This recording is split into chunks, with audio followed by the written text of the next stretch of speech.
basically what I'm going to talk about is some challenges we've had in designing a wireless sensor network. Myself, my name is Ramiro, Liscano. I'm a professor at the University of Ontario Institute of Technology in Distributed Computing Lab, Distributed and Mobile Systems Lab. What's the background in this project? This project had actually commenced around 2008. I guess officially I think it was October 2007, but unofficially we got going at that time frame. It's an OC sponsored project, and we wanted to investigate the feasibility of these sensor networks in a vineyard. It's a whole concept. The goal was to really have a kind of like a 40-node sensor network deployed in the field and capture some temperature values.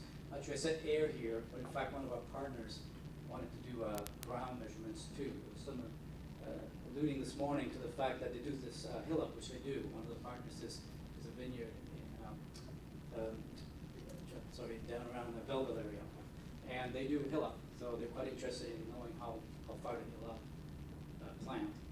Actually, that's a picture of one of our units. I kind of brought it along. Pass this around a little bit. You be careful. You can open the top off. Top has fastened on because it has a solar panel on it.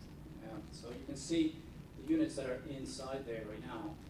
So what's the basic problem? What drove this? What really drove this was one of the partners, Web Innovations.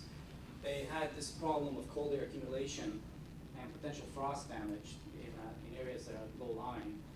It's called cold air drainage. And they had done previously a project and set up vertical measurements. I don't have actually a picture like that, but they set up these vertical measurement points and found that the wireless sensor may be a good alternative because they were running wires to measure this actually change in temperature. And what occurs here, this is a cause of these local areas where plants can't grow or get destroyed, which is again what we saw with Mike showed some sort of local areas where there was places where destroy could occur. Equipment actually came from a CFI grant, so it was quite appropriate.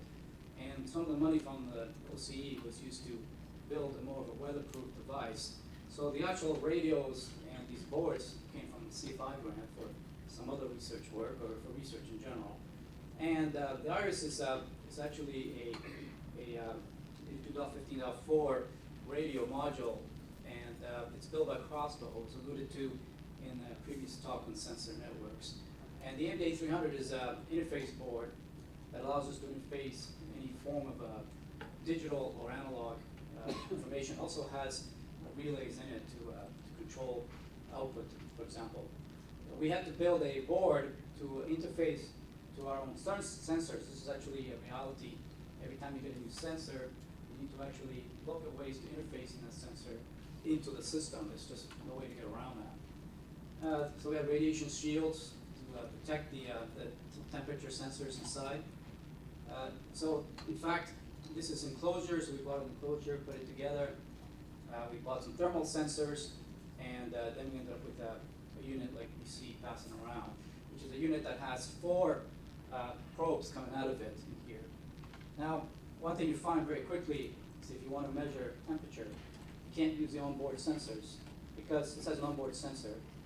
Because the problem is you're measuring the temperature of the box, or the measuring temperature of the actual hardware. The electronics heat up, so this is ambient air measurements.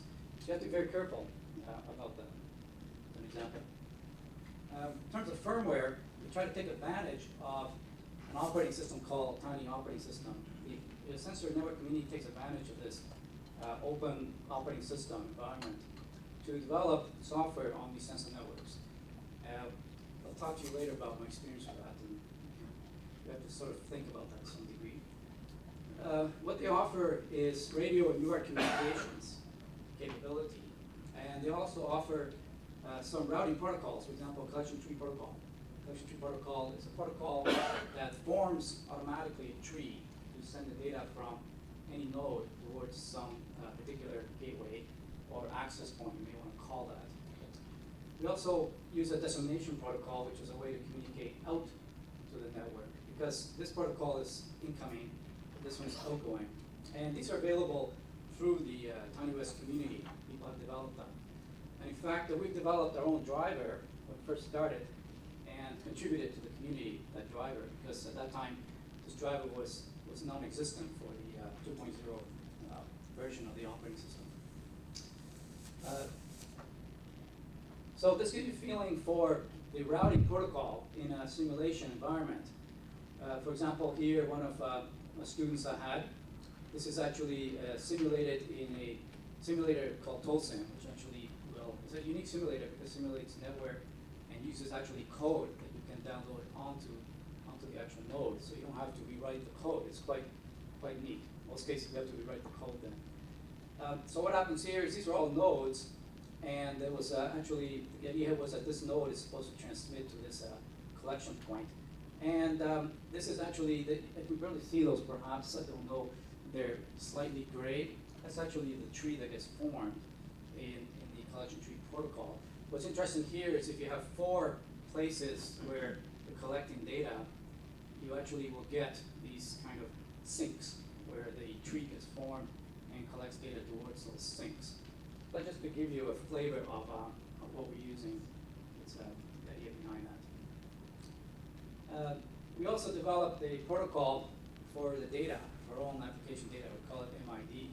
This MID protocol really allows us to actually identify mode sensor combinations, so that we first started with a whole different radio, and we had to actually, then we added an iris, and then added an MD300, and every time we add something, we needed to kind of handle that situation. So I press the middle button. And this combination, actually, one of our students loves weird words like kiwi and mango. He called our system all sorts of weird names. So he wasn't really a software engineer as much as really enjoyed putting these names in. So we ended up with these names, kiwi and mango, as identifiers for radio combined with sensors. This allows us to, again, identify the type of message we're getting and what to do with that message. And what we found relatively quickly is we needed to actually handle 2 messages. Last speakers in sensor networks showed, for example, that we need to know the health of the network as well as data. So what occurs is if the units, we find, for example, I'll give you an example of this. If the units hit a certain voltage, below a certain voltage, the data values are actually are bad.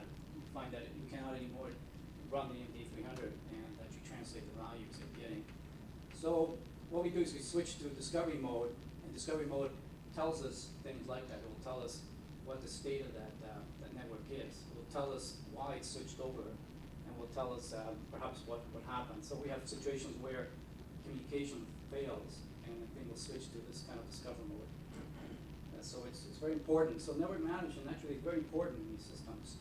They can't just be black boxes. You have to know what's happening inside the network. Power management is probably one of the most important things we found in our work. Actually, I put this down, why do we need solar panels? I really have some doubts when I see these units being used indoors. It's really quite challenging to make these units operate for a significant period of time without them going dead. I'd like to emphasize that because we can buy now temperature sensors that we put outside, and then we can turn around and hook them up to indoor monitoring system, and they last a really long time, like years. These systems consume a lot of power. They consume power because they're doing other operations, especially doing routing, but they're trying to do ad hoc style of monitoring. For example, periodically they have to be able to wake up to determine if some of the radio is in fact available to communicate or not. So this is some of our test results. Actually, they're experimental. And we take advantage, for example, of this low power listening mode that exists in the tiny operating system. It actually brings the radio, the system down to low power. But you need to handle application. A very simple thing, which sometimes you can't even really think about, is actually we have to turn off the MD300. If we turn that MD300 off, we just kill the batteries off in a matter of a few days or hours. And that's an application level type of decision. It's not done by the operating system. So some of our experiments, power measurements, said that we should run around 126 days. But in fact, if we hit the voltage below 1.35 volts, the data readings, we cannot convert the data readings in the MDA, as an example. So that actually can kill it down to around 12 days of work, 12 days operation.